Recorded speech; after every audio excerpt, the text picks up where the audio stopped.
Today we're going to talk about the systematic oppression of minorities and women. But first, we should define what systematic oppression is. It is the systematic mistreatment of people within a social identity group. Social identity groups can be gender, ethnicity, sexual orientation, or religion. So, systematic oppression happens when laws, customs, and practices produce inequalities based on a person's membership in a social identity group. The two groups I'm going to focus on are race and gender. In 1492, Columbus sailed the ocean blue, and soon after he landed here, Native Americans were slaughtered and enslaved. Ever since then, the history of this country has been filled with massacres, enslavements, and the denial of rights, like the right to vote. Modern oppression looks more like inequality of opportunity.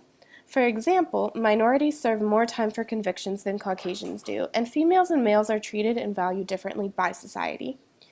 So, why is oppression bad? I mean, it's not like we have slaves or massacres anymore, and everybody has the right to vote. Well, modern oppression still causes some problems. First, there are economic disadvantages. Job market discrimination causes the oppressed groups to not be able to contribute financially, and they can end up draining federal assistance programs. Discrimination contributes to morbidity and mortality rates in the oppressed groups. And oppression and discrimination can cause psychological problems such as depression and low self-esteem, or worse. Oppression violates the spiritual assumption of our shared human soul, our God-given dignity, and not to mention our basic human rights. What does science say? Well, we actually find that although there are a few minor differences between the genders present at birth, boys and girls have way more in common than they do different. And there is scientific evidence that suggests that we are pretty genetically homogeneous with only a few small differences in our alleles. And this means that genetically pure races don't actually exist and probably never did. So what's the point? Why should we care to change? If this is the way the system is set up, why bother?